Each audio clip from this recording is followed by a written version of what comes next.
capítulo 1, versículos 24 al 29, en donde hemos llegado a un punto en el cual estamos terminando el primer capítulo de la epístola del apóstol Pablo a los Colosenses, y nos encontramos con una reflexión del apóstol respecto de su ministerio, respecto de la misión.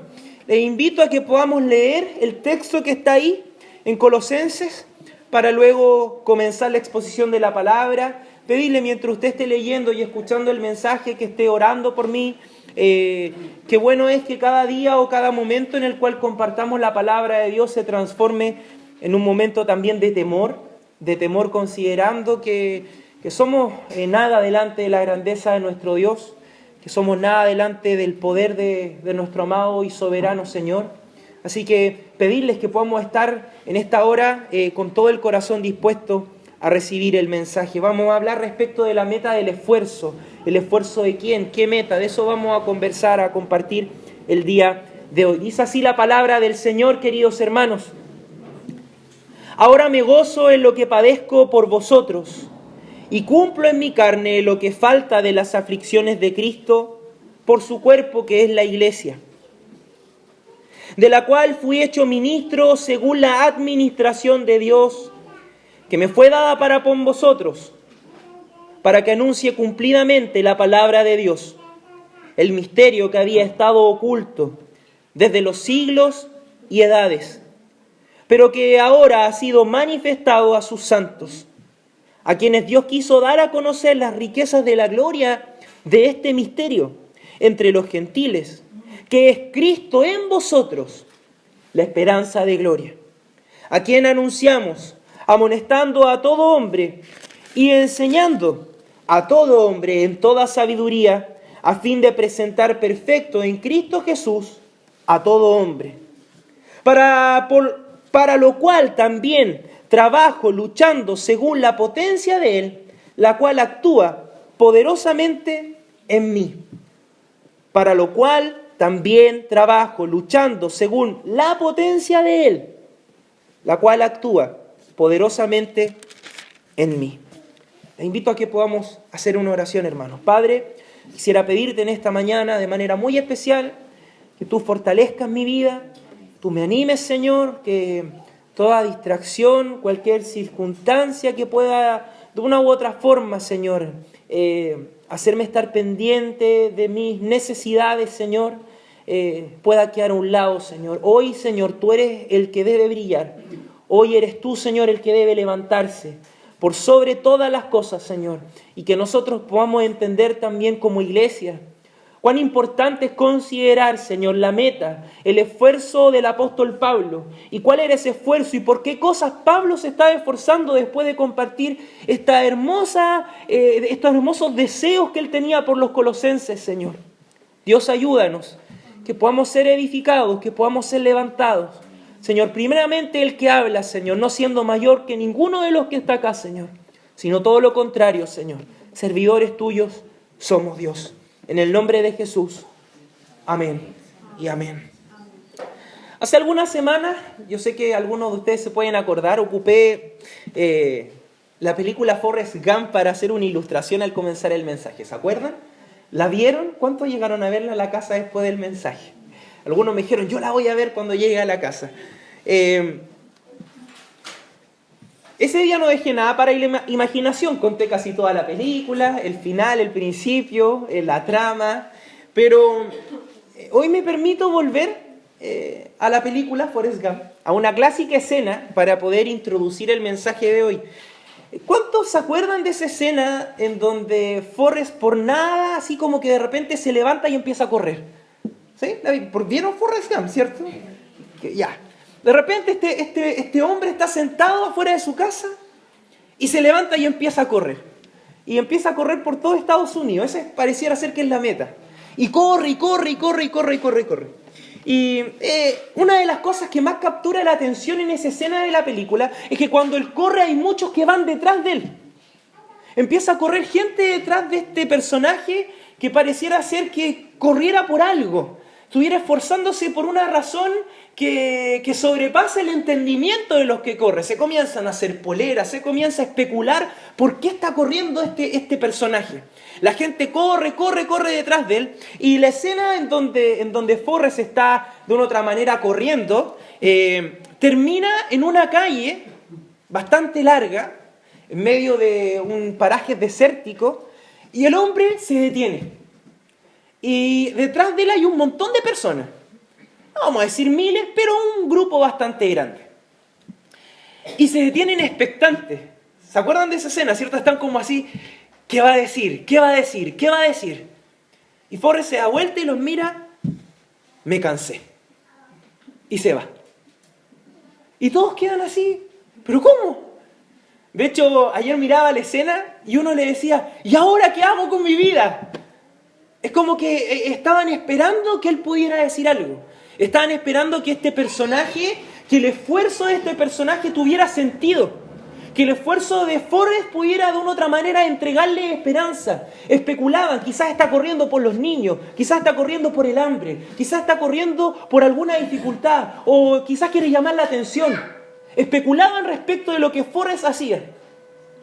Pero ¿quién era el único que podía contarles cuál era el propósito y la razón por la cual él estaba corriendo? Por muy, y permítanme ocupar esta palabra, por muy estúpida que pareciera la razón. ¿Quién era el único que podía decir, yo estoy corriendo por esto? Forrest. Por más que ellos dijeran, pero ¿por qué no corres por esto? ¿O por qué no ocupaste todos esos días, esa barba larga que te creció, para decirle al mundo un mensaje? Yo corro por los niños con hambre. ¡Qué potente hubiera sido! O de repente paran y digo, el propósito de la vida es este. Le aseguro que esas personas que corrían detrás de él hubieran dicho, ya, yo creo que el propósito de la vida es este. Había un reflejo, había un esfuerzo. Nosotros podemos hacernos muchas ideas sobre las razones que hay detrás de los esfuerzos que muchas personas pueden hacer. Pero solo esas personas pueden revelarnos qué es lo que les mueve a hacer lo que hacen. Nosotros podemos especular mucho respecto de la iglesia y su relación con nosotros. Podemos hacernos muchas expectativas. Pero es finalmente Dios quien nos revela por qué cosas la iglesia debe esforzarse y debe sufrir. ¿Vamos a oírle? Porque la iglesia se ha formado, el Señor ha trabajado en la iglesia. No estoy hablando de esta iglesia, la comunidad local particularmente, estoy hablando de la iglesia del Señor. Y podemos mirarla desde afuera y las personas mirar desde afuera y cómo esta iglesia se esfuerza, corre, se afana. Y de repente van a preguntar, y bueno, ¿y por qué ustedes hacen todo esto? ¿Y qué vamos a responder? ¿Para ser felices? ¿Para ser prósperos? ¿Para que se vayan todos nuestros problemas? ¿O tenemos una respuesta clara que la palabra de Dios nos da a todos y cada uno de nosotros?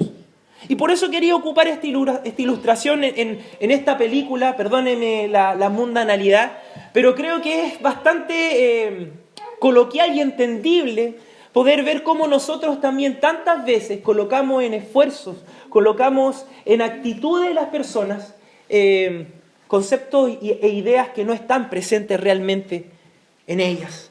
Nosotros hemos estado conociendo los buenos deseos del apóstol Pablo hacia sus hermanos de Colosas, deseos acompañados por sabios y esperanzadores argumentos que sostienen y afirman la seguridad de salvación y santificación en la obra reconciliadora de Dios. De esto hemos hablado en los versículos anteriores. 23 versículos antes de llegar acá hemos hablado de esto. Pablo expresa un deseo en una oración. Él dice, yo estoy orando por ustedes y estoy orando por esto y estoy confiando en que la reconciliación se ha efectuado. Vemos también cómo el apóstol Pablo nos dice que indiscutiblemente la reconciliación con Dios es testificada en nuestras vidas por el abandono de las malas obras, lo que da paso a una experiencia real de transformación, la experiencia de vivir reconciliados. No solamente miramos a Jesús de lejos y decimos, el Señor me reconcilió, sino que digo, Señor, estoy viviendo reconciliado contigo. No es solamente un punto en la historia. Tenemos seguridad por ese punto en la historia. Pero se refleja en nuestro día, se refleja en nuestra mañana, se refleja en nuestra tarde por vivir reconciliados con Dios. ¿Y qué era vivir reconciliados con Dios? Por lo que leíamos en el texto, abandonar las malas obras. cambiar nuestra conducta en nuestros pensamientos de acuerdo a lo que el Señor se ha ido revelando, entendiendo que todos éramos enemigos del Señor. ¿Se acuerdan lo que decían los versículos anteriores? No quiero detenerme mucho ahí porque hoy quiero exponer y dedicarme al texto que vamos a compartir. Al llegar a los versículos finales del capítulo, no puedo dejar de imaginar, y espero que usted lo imagine junto conmigo, a Pablo haciendo una reflexión al leer sus propias palabras, y le oigo preguntarse lo siguiente: ¿qué más puedo hacer yo sino sufrir y luchar por lo que Dios anhela que seamos los que formamos parte de su iglesia? ¿Qué más puedo hacer yo sino sufrir y luchar por lo que Dios anhela que seamos los que somos parte de su iglesia? Pablo sin duda tiene que haber estado reflexionando en esto. Y antes de comenzar a sufrir y esforzarse, él ya lo tiene que haber pensado. La reflexión de Pablo sobre su trabajo misionero y pastoral es una respuesta a los que nos preguntamos cuáles deben ser los objetivos de una comunidad de creyentes. ¿Cuál es la necesidad de estar juntos? Y si estamos juntos, ¿cuál debe ser nuestra meta? ¿Cuál es la necesidad de estar juntos, de formar una iglesia, de ser parte de la iglesia del Señor? ¿Cuál debe ser la meta? Quiero referirme específicamente a la meta o al propósito interno. Ya no voy a limitar. La iglesia está enviada por Dios a hacer muchas cosas, pero hoy quiero hablar respecto del propósito del que estemos juntos. ¿Para qué el Señor? ¿Cómo debemos mirar y responder a varias de las preguntas que nos hemos hecho en la introducción al mensaje? Y hay tres cosas de las cuales quiero hablar y hacer un énfasis final de manera muy especial en el esfuerzo del apóstol Pablo. Pero quisiera decir que la meta de la iglesia es enseñar la palabra de Dios, que a través de esa palabra de Dios conozcamos a Cristo y que nosotros podamos reflejar a Cristo por medio de la aplicación de la palabra de Dios. Esas son tres cosas que caracterizan la meta de la iglesia. Cualquier otra cosa que salga fuera de nuestro esfuerzo dentro de la iglesia puede desviarnos del propósito de Dios. Enseñar la palabra, conocer a Dios por medio de esa enseñanza, porque no es una cuestión moralidad, de normas, sino que hay un propósito en la enseñanza. Y Pablo es claro en el texto, que podamos conocer el misterio de este Cristo revelado. Pero que ese misterio revelado de Jesús no quede ahí como, ya, yo conozco, ya lo sé, sino que claramente el apóstol dice, tenemos que amonestarnos, enseñarnos con sabiduría. ¿Para qué? Para presentarnos en Cristo perfecto delante del Señor. Pero finalmente en el versículo 29 Pablo vuelve a hacer énfasis en lo mismo que hace en el versículo 1, en su esfuerzo, en el esfuerzo que él está haciendo. Mi oración en esta mañana es que el Señor pueda hablar fuertemente a nuestros corazones, así como ha hablado el mío también, hermanos. Versículos 24 y 25 dicen lo siguiente: ahora me gozo, me alegro en lo que padezco por vosotros y cumplo en mi carne lo que falta de las aflicciones de Cristo por su iglesia. Pablo se alegra por lo que Dios está haciendo en los colosenses. En una sentida reflexión el apóstol Pablo está reconociendo que hay cosas que le han producido dolor, particularmente dolor físico, sus persecuciones, distintas cosas que han ocurrido, él estaba encarcelado. Cosas que a Pablo le han ocurrido, él reconoce, sí, me han producido dolor. Pero ahora me gozo, pero ahora me alegro. Porque Dios le ha permitido al apóstol fielmente ver los resultados de ese esfuerzo y de ese sufrimiento. Mis amados hermanos, yo comienzo quizás esta exposición de los versículos con algo con lo cual debiera terminar. Yo no puedo dejar de animarle a que nos esforcemos juntos por cumplir la meta que Dios ha propuesto con la iglesia. Aunque esto traiga dolor, finalmente nosotros con esperanza podremos gozarnos. Esa es la promesa del Señor que se ve cumplida en Pablo. Eso es lo que Pablo comparte con los colosenses. Sí, he sufrido, pero me gozo. Finalmente puedo gozarme. No importa el sufrimiento, no ha importado el dolor. Ahora me gozo, ahora me gozo. Y el texto dice también que cumple en su carne lo que falta a las aflicciones de Cristo por su cuerpo, que es la iglesia.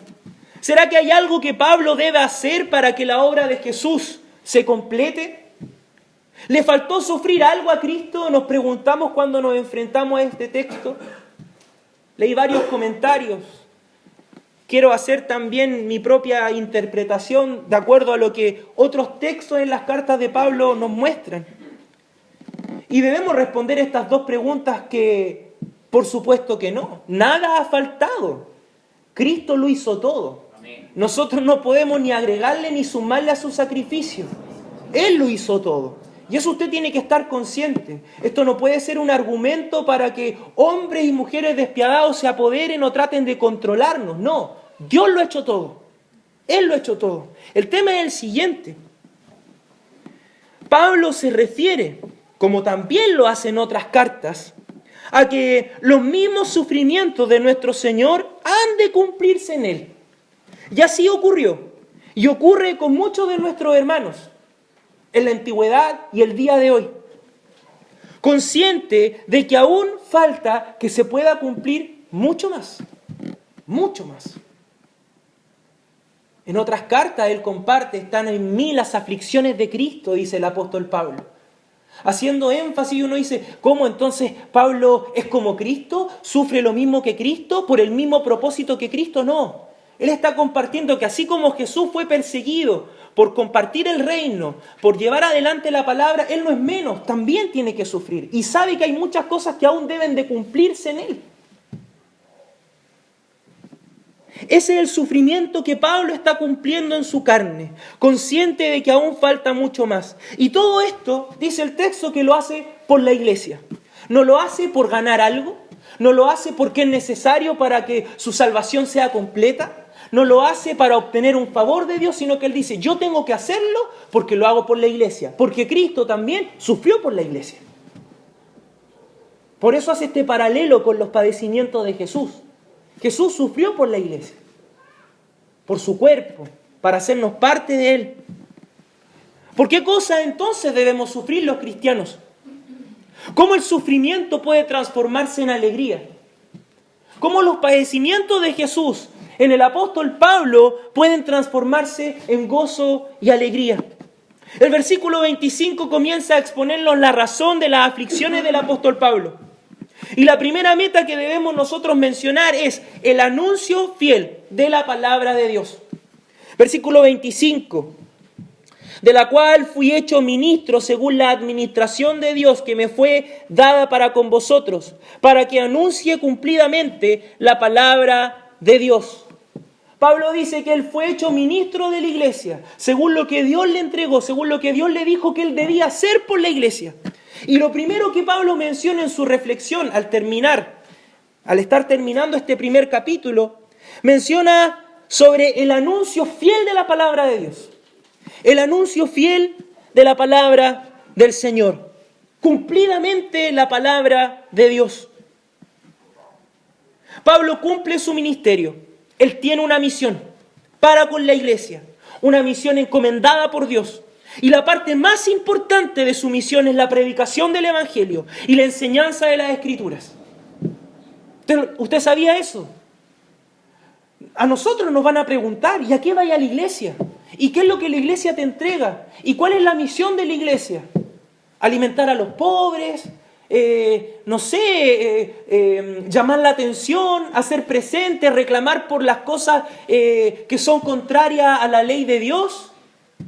Pablo dirige toda su atención primero a decir, si no hay anuncio de la palabra, no hay misión, no hay iglesia.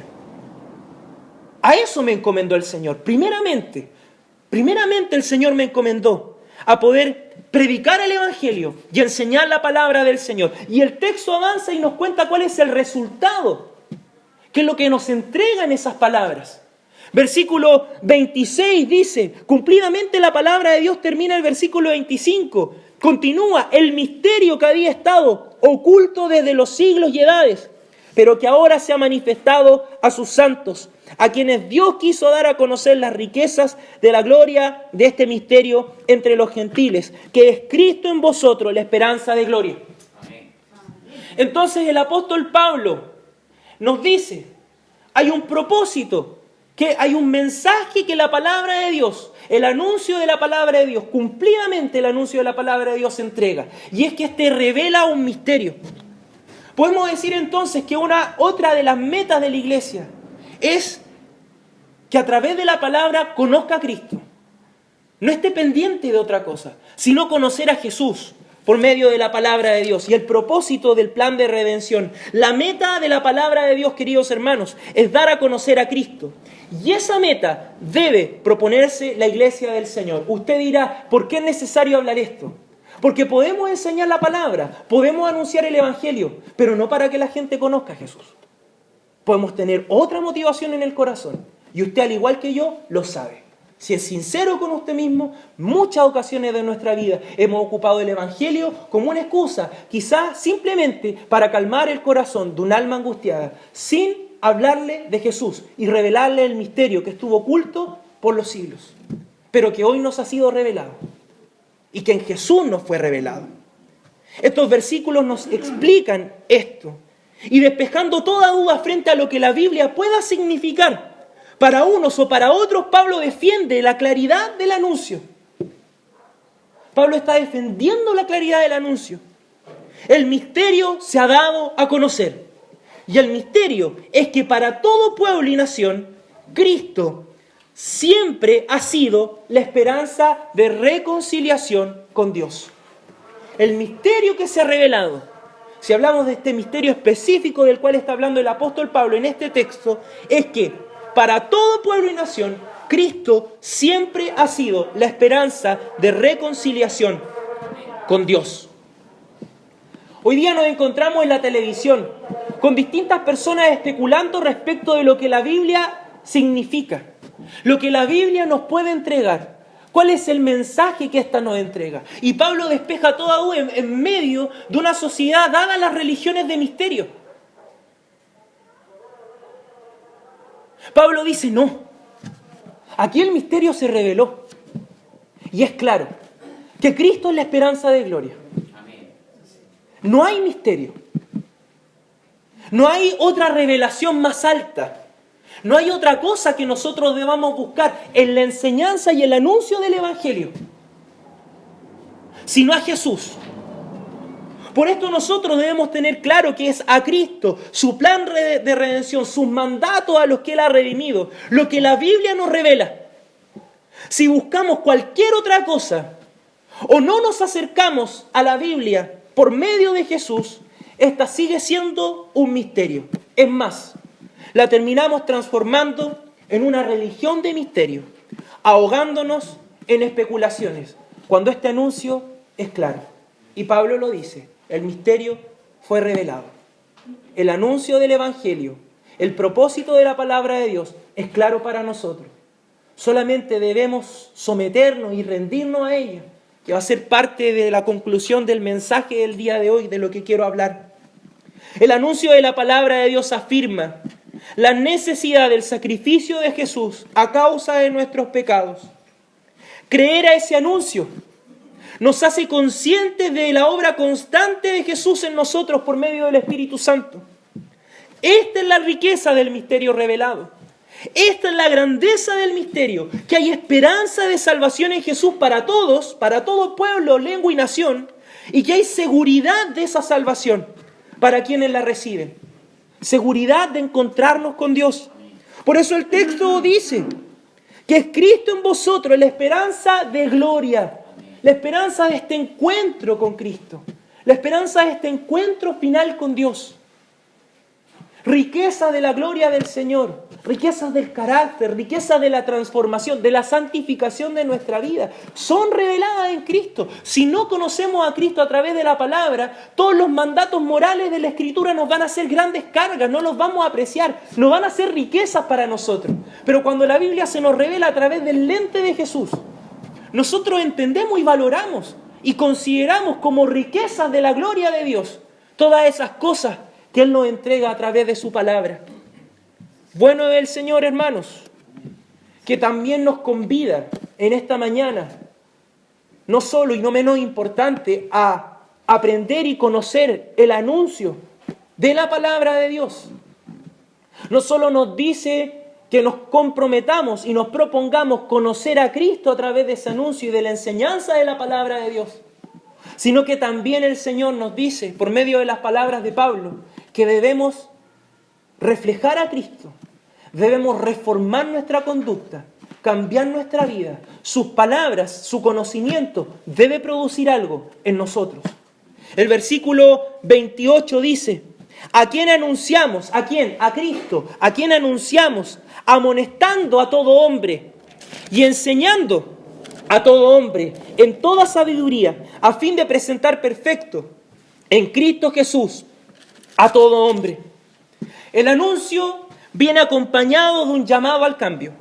El sentido de la amonestación, esta palabra es muy importante aquí. La amonestación implica que por medio de la enseñanza, que también está en el texto, podemos comparar nuestra vida con la voluntad de Dios, la cual estamos conociendo por medio de su palabra. Y no solo compararla, sino que encontrar en Cristo la motivación y el poder para amoldarle esa voluntad. El que Pablo ocupe la palabra amonestar y enseñar habla de una relación de la iglesia con sus miembros. Yo estoy ocupando hoy a Pablo como una figura de la iglesia, me tomé esa libertad. Porque la iglesia no puede obviar este llamado y esta experiencia de Pablo para encontrar también su propósito, su fuerza, su anhelo, sus ganas. Una última meta que la iglesia se plantea es hacer uso de todo lo anterior, el conocimiento de Cristo por medio de las Escrituras, para poder presentar a quienes la componen perfecto delante del Señor. ¿Y qué significa perfecto? De acuerdo a lo que hemos aprendido de Cristo, nosotros nos vamos sintiendo amonestados. La palabra nos amonesta y los que somos parte de la iglesia también nos amonestamos los unos a los otros. Comparamos nuestra vida con la Escritura y decimos, parece que esto hay que cambiarlo. Y a veces con mucho más dolor y fuerza, tienes que cambiarlo, tienes que volverte al Señor. Y lo hacemos a través de la enseñanza, con sabiduría.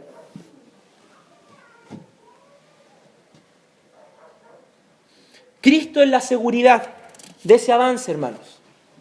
Cristo es la seguridad del avance en el proceso de transformación de nuestra vida. Por eso Pablo dice, presentar en Cristo. Nos hacemos la pregunta, ¿es tarea de la iglesia o es tarea de Dios santificar a los miembros del cuerpo? Porque Pablo está diciendo a quien anunciamos, amonestando a todo hombre y enseñando a todo hombre en toda sabiduría, a fin de presentar perfecto en Cristo Jesús a todo hombre. ¿Quién presenta?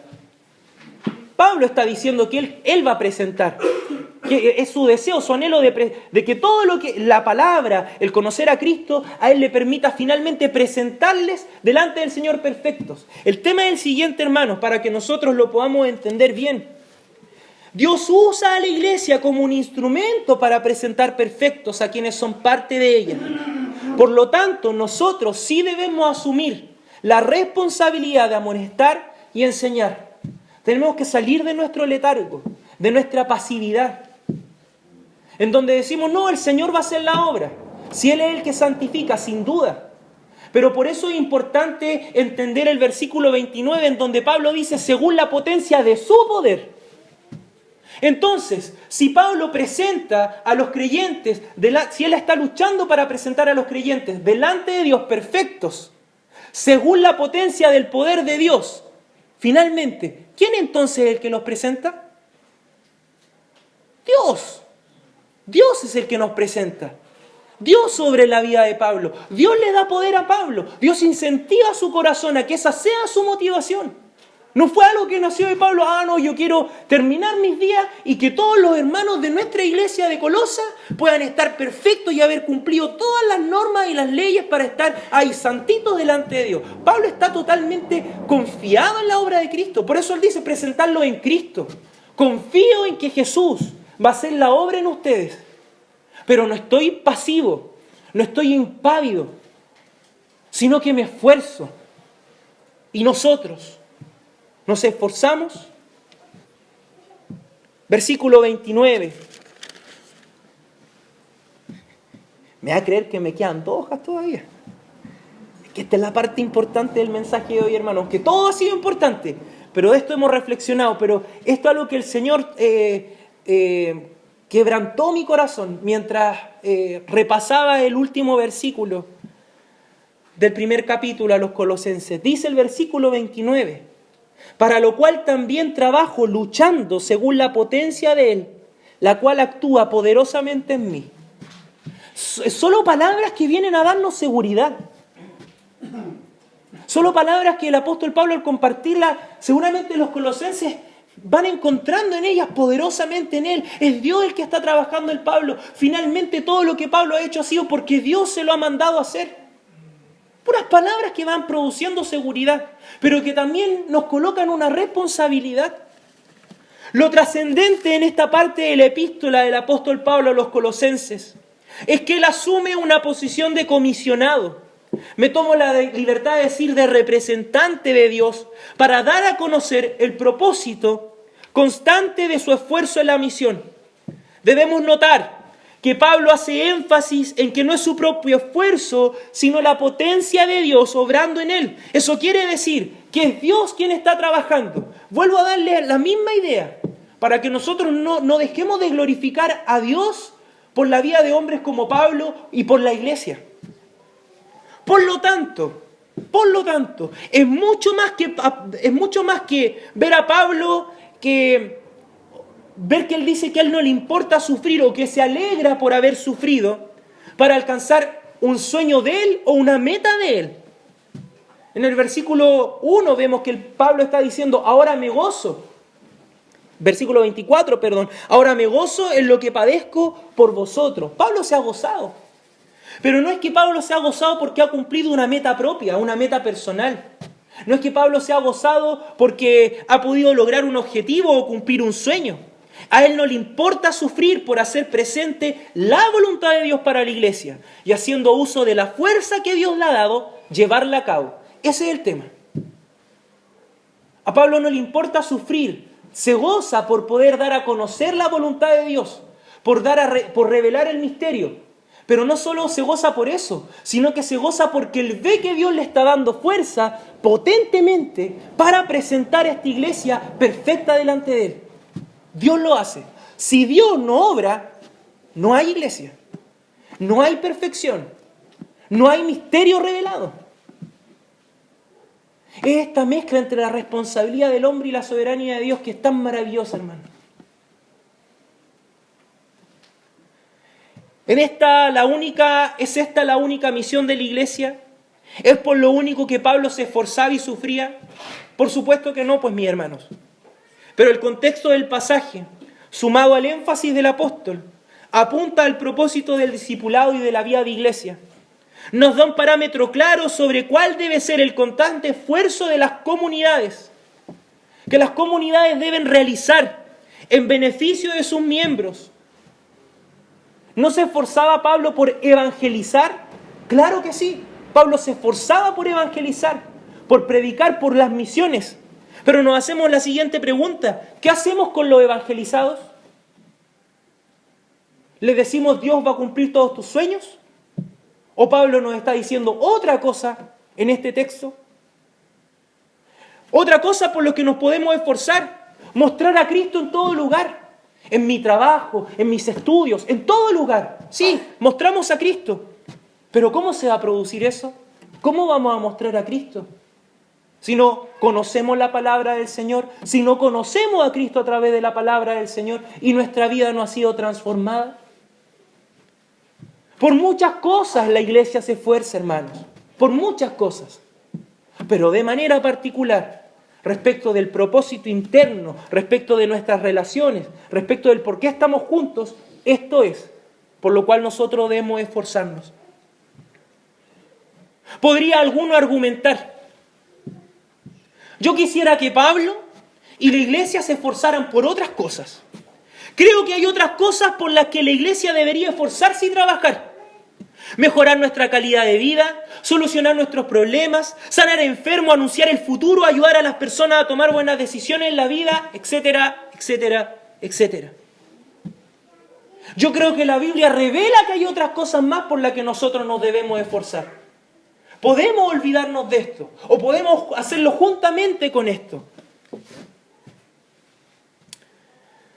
Mas este esfuerzo esta dirección que encontramos en la palabra del Señor, que nos es dada, no está sujeta a tu apreciación, hermano. No está sujeta a mi apreciación. No hay espacio para hacerle comentarios al propósito de Dios. No hay espacio para decir, yo haría otra cosa. La Biblia me dice que podemos enfocarnos en otra cosa como iglesia. No. Por eso es importante entender el sentido, esfuerzo y sufrimiento de Pablo. ¿Por qué debe sufrir la iglesia? ¿Está sufriendo hoy la iglesia por enseñar la palabra? ¿Por dar a conocer a Cristo? ¿Por presentar a sus miembros perfectos delante del Señor? ¿O nos estamos ahogando en otras cosas? Pablo es un ejemplo a seguir. No hay espacio para decir, yo me esforzaré por otras cosas, como decía, otras cosas que Dios también quiere darme, como han sido el tema central de muchas conversaciones que alguna vez he tenido con otros cristianos. Dios también quiere darme otras cosas, pastor. Dios también quiere darme otras cosas, Francisco. Sí, pero esas cosas se producen, son añadiduras. Lo importante es lo que hemos hablado en esta mañana. Hoy, por gracia de Dios, nosotros podemos entender que todo lo que Dios quiera darnos para bendecir nuestra vida vendrá por añadidura al esforzarnos en lo que Él sí ha dispuesto, queridos hermanos. Por todo lo anterior es que es tan importante, amados hermanos, volvernos a las Escrituras, volvernos a la dedicación y enseñanza de las Escrituras. No podemos mirar el esfuerzo y sufrimiento de Pablo y hacernos una idea equivocada de la esperanza que le movía. No podemos estar ahí corriendo detrás de Él, esperando que Él nos diga, yo corro por esto. Sabemos por lo cual Pablo se esforzaba. Si Pablo hubiera sido Forrest y hubiera parado en medio de esa carretera y se hubiera dado vuelta a mirarnos y nosotros estuviéramos ahí ya, ¿y por qué corres, Pablo? Él no hubiera dado esta respuesta. Yo corro por esto sufro, por esto están las marcas en mi cuerpo. Pablo también lo comparte en otra de sus epístolas. Por esto corro. Y nosotros, que vamos detrás de Él, ¿nos satisfacemos con esta respuesta? ¿Es el propósito de la iglesia? Yo lo creo así, hermanos. Lo mismo nos pasa con la cruz de Cristo. La Biblia es clara respecto de la obediencia de nuestro Señor. No podemos ni debemos colocar otro propósito en su sacrificio. Dios nos ha reconciliado en Cristo. Y lo que esto significa está claro en las Escrituras. Y aunque nosotros tengamos otra expectativa sobre el cristianismo y sus beneficios, no nos queda más que rendirnos a la revelación de Dios.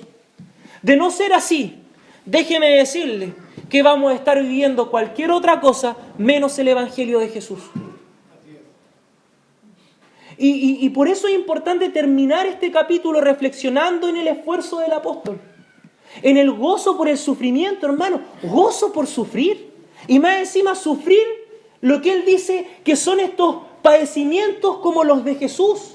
Seguir completándolos, aún tienen que seguir produciéndose en mí los padecimientos de Cristo por la iglesia. Lo hago por la iglesia. Recuerde, la meta del anuncio del Evangelio de Jesucristo y la vida en comunidad no es hacer sentir bien a las personas o entusiasmarlos con posibles soluciones a sus necesidades materiales, terrenales. Y póngale ahí todos los adjetivos y sinónimos y sustantivos que se le puedan ocurrir.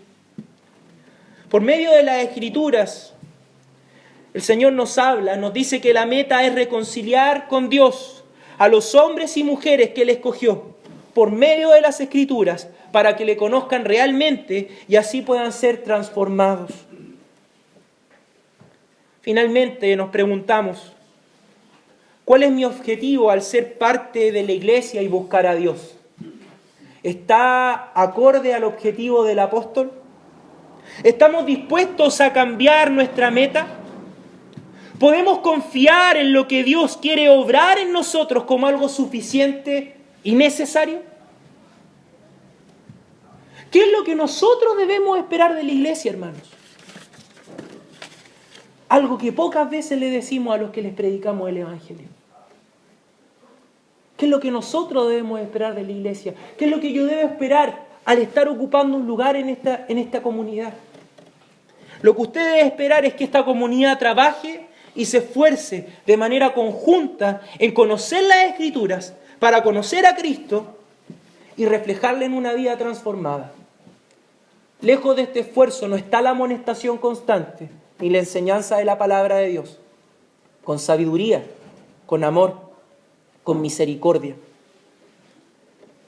Queridos hermanos, esta es la meta del esfuerzo. Esta es la mirada que nosotros podemos dar a lo que Jesús ha hecho en Pablo. Y nosotros, por lo menos yo asumo esa responsabilidad, no podemos tener otra mirada respecto de lo que debe suceder aquí adentro, para que realmente se puedan producir cosas allá afuera. No podemos escapar de esto. Si Pablo dice Pablo no dice, yo sufrí para que Dios les pudiera cumplir todos los sueños y anhelos que tenían en su corazón. Pablo no dice, yo me esforcé para que todas esas cosas que les producen problemas pudieran desaparecer. No. Pablo dice, yo me esforcé para que conocieran a Dios por medio de su palabra y sus vidas cambiaran. Ese es el esfuerzo de la iglesia. Eso es lo que la iglesia debe hacer. Y eso es lo que nosotros como iglesia nos debemos comprometer, hermanos. Esa debe ser la meta de todo esfuerzo, de todo gozo, de toda alegría en medio de nosotros. Con la seguridad, con esto termino, para que podamos compartir la cena del Señor, con la seguridad de que Dios va a añadir todo lo necesario. No tenga miedo. ¿Por qué Pablo pudo decir, ahora me gozo? Ahora me gozo. Encarcelado. Ahora me gozo perseguido. Ahora me gozo a punto de morirme. Sí, ahora me gozo. Ahora me gozo. Y nosotros debemos gozarnos también, hermanos. Gozarnos en el Señor y esforzarnos. Esforzarnos. Vuelvo a terminar o a leer el último versículo en donde dice, para lo cual también trabajo, luchando, según la potencia de Él, la cual actúa poderosamente en mí. Ahí debe estar puesta nuestra confianza. Si usted está luchando y trabajando por estas cosas que Dios ha dispuesto, Él va a obrar con poder en nuestras vidas. Su potencia se va a manifestar en nosotros poderosamente. Les invito a que se puedan poner de pie, queridos hermanos, y que podamos orar y agradecer a nuestro buen Dios en esta tarde, siendo las 12:38 del día. Oramos y agradecemos al Señor. Te alabamos, Señor.